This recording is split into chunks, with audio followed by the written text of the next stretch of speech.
Dead Rising 2. To me, this is one of those sequels that just takes the formula from the original and simply elevates it to a completely new level. From the amazing weapon combinations that Chuck Green can create with his infinite roll of duct tape, to the incredibly intricate outfits that the game provided you to put on your main man, Dead Rising 2 is a clear step up from the original game in terms of gameplay. Now personally, I don't think the story in Dead Rising 2 is anywhere near as good as the first, but does anyone really play any Dead Rising game for the story to begin with? Especially in Dead Rising 2. I mean, with the intro of combo weapons, Dead Rising 2 was truly a gamer's playground for all types of zombie slaughter. Now, like most sequels, there are a bunch of brand new mechanics, as well as some older ones from the previous title. Which leads us here today. Recently, I decided to find out if it was possible to 100% the original Dead Rising game using only the Spitfire mechanic. And to briefly sum up the Spitfire mechanic, in Dead Rising, you're allowed to combine food items at blenders which are located in various spots around the map, and these combo drinks give you special perks like extra damage intake or a brief speed boost, or there's one that includes Spitfire, which is a perk that allowed Frank to essentially spit bullets out of his mouth. And to my surprise, I was able to 100% the first game using this mechanic, and honestly, it was pretty easy. Now, Dead Rising 2 also features the ability to create combo drinks at blenders, including Spitfire, but this time there's a catch. Now, instead of spitting bullets like Frank, Chuck briefly spits out flames. Flames then seemingly have no range at all, take an awkward amount of time to start spitting, and really do little to no damage at all. So I decided to ask myself, can I 100% Dead Rising 2 using only my spit? Now, before we begin, I have to clarify a few things. Now, because the Spitfire mechanic in this game is so terrible, I decided that if I can't beat a boss by only using it, I am allowed to kick them as well. You see, kicking in Dead Rising is the best way to stagger bosses in place, and it basically is a necessary mechanic to be able to use the Spitfire mechanic on anybody. And, like my first video, what I mean by 100% is simple. I have to complete all mainline story scoops and overtime with spit, or in this case my foot also, as my only weapon. I have to defeat every single boss and optional boss using spit, or in this case my foot, as my only weapon. I have to save every single survivor you can possibly save during the main game and escort them safely to the security room using spit, or in this case my foot, as my only weapon. And number 4, the most important rule of all, spit is my only weapon, or in this case my foot also. Now, let's begin. We start out with a brief intro to our main man, Chuck Green, before we're put into the Terror is Reality game show. I began circling the zombies and lost purposely so I could basically get the most vanilla start possible and no real starting advantage whatsoever. So after the show's over, the zombies break out, there's a whole lot of ruckus going on, and we make our way over to save our daughter and rescue her. After we get our daughter Katie, we hoof it to the safe house before we're introduced to Sullivan and Stacy. After that, we finally make our way out to the Royal Flush Plaza for the very first time. Now, instead of going to Roy's Mart right away, I go right to the Americana Casino, gather some supplies, and I make my first Spitfire of the run.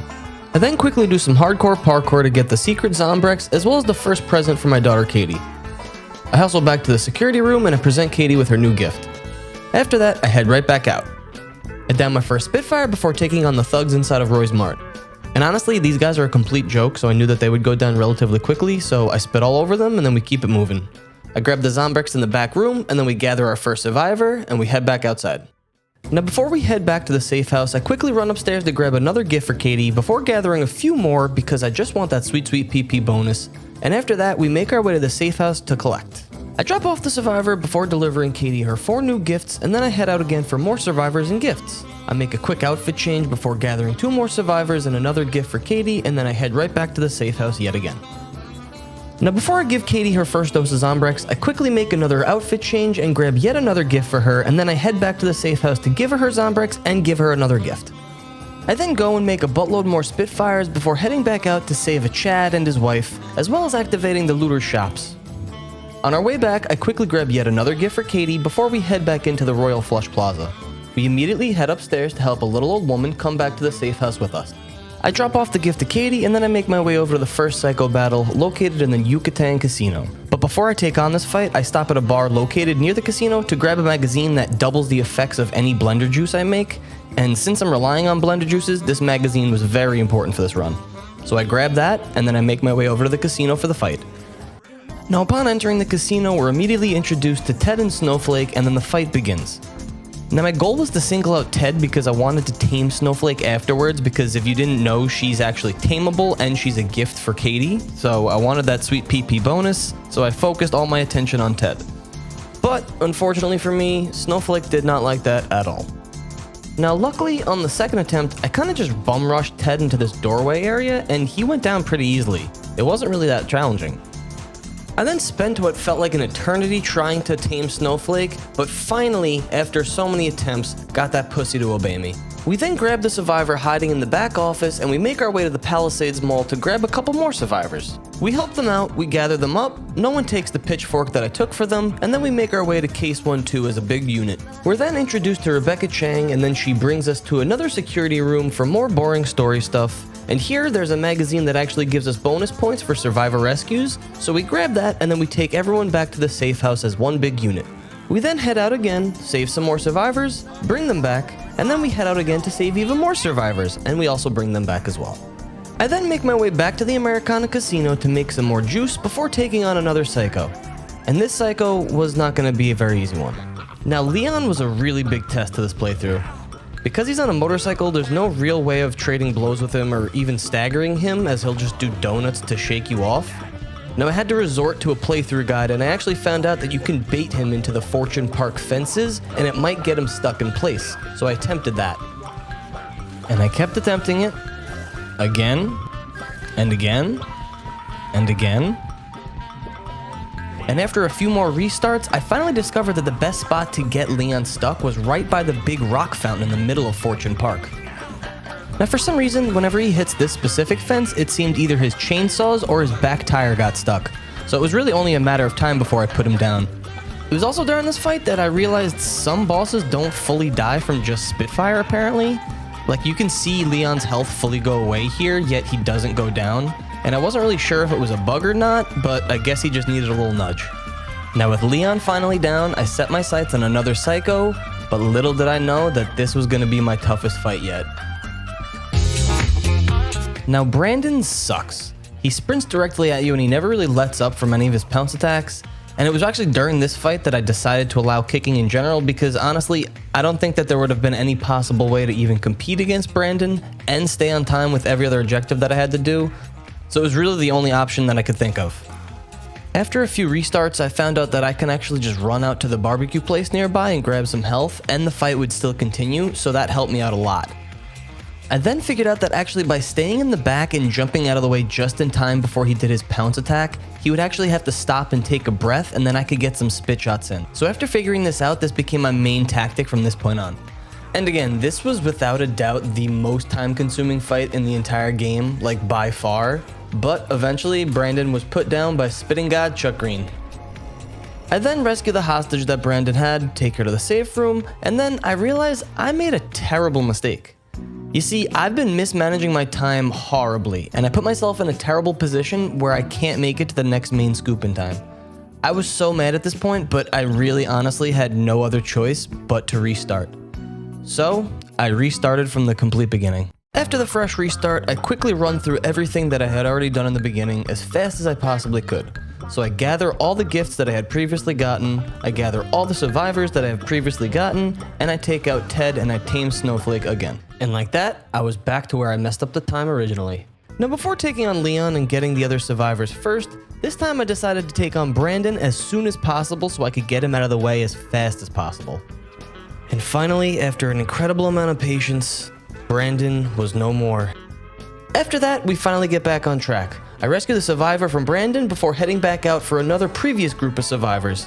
I then find a man who needs some Zombrex, give him some, and bring him back to the safe room with me. I then hustle my bustle on over to another survivor, as well as a magazine that makes all survivors better overall, so I grab the two of them, and then we head back to the safe room. And when we get back there, he gives me a Zombrex. What a nice guy.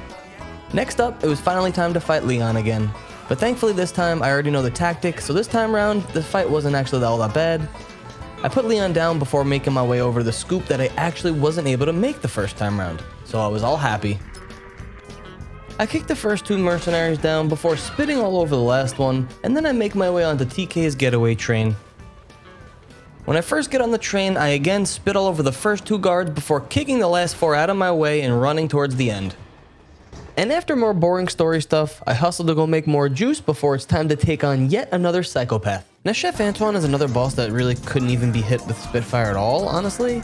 I mean, he either charges you or he just runs away and regens health, and he's just so fast that it's not even fair. So sadly, for Chef Antoine, I could really only kick him in his silly hat. Now, after a whole bunch of bobbing and weaving and chasing Antoine around his entire restaurant, I was finally able to kick him down. Now, after putting Chef Antoine down, I gather up the 2 survivors that were in the food court, and we make our way over to the safe house before heading back over to give Katie another dose of Zombrex. After that, I head back out, I make some more juicy juice before heading over to save a couple more survivors, and then I head to the North Plaza to get another group of survivors, and then we all make it back to the safe house safe and sound. Now, after some more boring story stuff, we also start making our way through the casinos to take out TK's useless mercenaries as well as their drills. But before we take out the last group of mercenaries, we head back to the Royal Flush Plaza quickly because there's a group of shopaholics that need our help, so we assist them to the safe room before heading back out. After that, we make our way over to the Palisades Mall before it's time to take on Slappy. Now, Slappy isn't all that difficult once you get him trapped in a loop, and by trapping him in this loop, all you're going to want to do is drop kick him so that he stumbles and falls. And when he gets up and finishes his attack, you're going to want to kick him again, and there you have it. This ensures Slappy's always stumbling and falling when you kick him, and it's only really a matter of time before he's dead. Now, after Slappy, I head downstairs to help a survivor in a tanning salon before she shows me a very useful shortcut back to the Royal Flush Plaza, and then we make it back to the security room safely. I then make my way back over to the final group of mercenaries, take them and their van out before it's time for another psycho battle. Now, I originally thought that Randy would actually be a bit of a challenge until he sort of got stuck in this row and he never really seemed to be unstuck. So obviously I took full advantage of this and I spit all over him while he was stuck in this row of seats. And I really just kept at it, and it was only a matter of time before Randy went down. I then gather up his hostage, take her to the security room safely, before I make my way back out yet again to save another group of survivors, and then we make our way back to the safe room safely. I then stop a loser survivor's mutiny attempt when I get back to the safe room, just before heading out to make some more juice before it's time to take on the twins. Now, thankfully, you only have to actually take out one twin, but unfortunately for this fight, the twins move so fast and they attack so often that it was honestly nearly impossible to even get off a single spit shot, let alone kill them with it. So unfortunately, I had to resort to kicking them, which honestly was only a matter of time before they were down, and just like that, the twins were no more. Now, after taking out the twins, I made my way back to the Royal Flush Plaza to take out Carl. Now, Carl isn't particularly difficult at all, and in fact, I was actually able to just soft lock him in place using Spitfire, so it was really only a matter of time before he went down. I then save a hungry hippo before going out to beat a group of survivors in poker, before taking the whole group to get more survivors, and then we all head back to the safe house together. I then go help an old man, bring him back to the safe room before it's time for yet another psycho battle. Now, Seymour was another psycho that I thought was honestly going to be a little bit of a challenge, until he was soft-locked under this scaffolding thing from Spitfire again, and it was really only a matter of time before I put him down with Spitfire. It was kind of pathetic, honestly. I then gather up Seymour's hostage before we go and deliver some supplies to other survivors, and then we make our way to the safe room. After that, I'm introduced to a group of sniping rednecks that really need to be put down for the good of America, so I take them on one by one. Thankfully, these 4 guys aren't really too difficult as long as you keep moving, but unfortunately 2 of them I could really only kick, while the other 2 I could kick and spit on. But regardless, it was really only a matter of time before they were gone, and I became an American hero. I then begin gathering up some more survivors from around the strip, as well as getting Katie her last gift from one of these survivors. I gather up the group, and then we make it back to the safe room before I quickly run back out to gather yet another survivor. I then hand deliver one gift to one survivor before I make my way on over to converting a psychopath to the good side, before I save her and her hostages and I get everyone back to the safe room. I head back out, I grab another survivor and a mermaid, and then I take them back to the safe room before I quickly go back out and grab another 2 survivors. Next up, it was time to take on the magicians. Now, for the 2 of them, it really came down to constantly kicking Reed while I was also able to soft lock Roger with Spitfire. So after just a bit of finesse and a little bit of bobbing and weaving, I took them down no problem. I then run to the roof to take out TK's getaway chopper with some lights I found on the ground, and then I somehow carry his big ass back to the safe room when he falls out of it and knocks himself out. After that, I slip into something a little bit more comfortable before saving a mother and her suicidal daughter and then escorting them back to the safe room.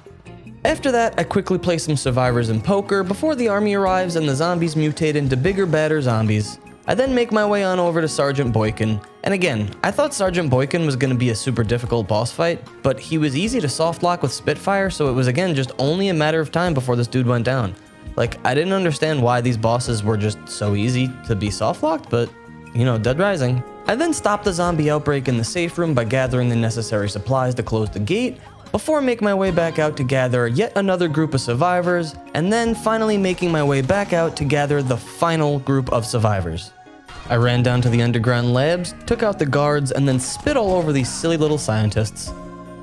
Sullivan then reveals himself by shooting Rebecca in the head. I head on over and give TK some Zombrex so I can get overtime, and then I make my way on over to fight Sullivan for the final fight. Now, Sullivan really isn't all that difficult, just as long as you move around and try to avoid any of his counter shots. So I just kept it moving, I kept it kicking, and I kept it spitting, and soon Sullivan was donezo. After taking out Sullivan, it's now time for overtime. So we get a call from TK that he has kidnapped our daughter and Stacy, and he wants us to gather some supplies. So we begin making our way around the entire strip to gather everything for him. After that, it is time for the final showdown with TK. Now, this fight doesn't actually allow you to bring in any items, but if you down some juice beforehand, the effects will last for their full duration, so I downed some juice and then I began the fight. Now, TK is sort of like Sullivan, meaning as long as you avoid his counters and keep it moving around, he shouldn't really be too much of an issue. So I pushed on, kicked TK to his death, and I finally saved Stacy and my daughter. And, just like that, it was all over. So, with that, all spit objectives have been complete, and that answers the question. Can I 100% Dead Rising 2 with only my spit? Or in this case, my foot also? Yes. Yes, you can. Hey, if you made it this far into the video, I just wanted to let you know that I love you, I appreciate you, I hope your day is as beautiful as you are. Like, comment, and subscribe. See ya. Mwah. I'm out.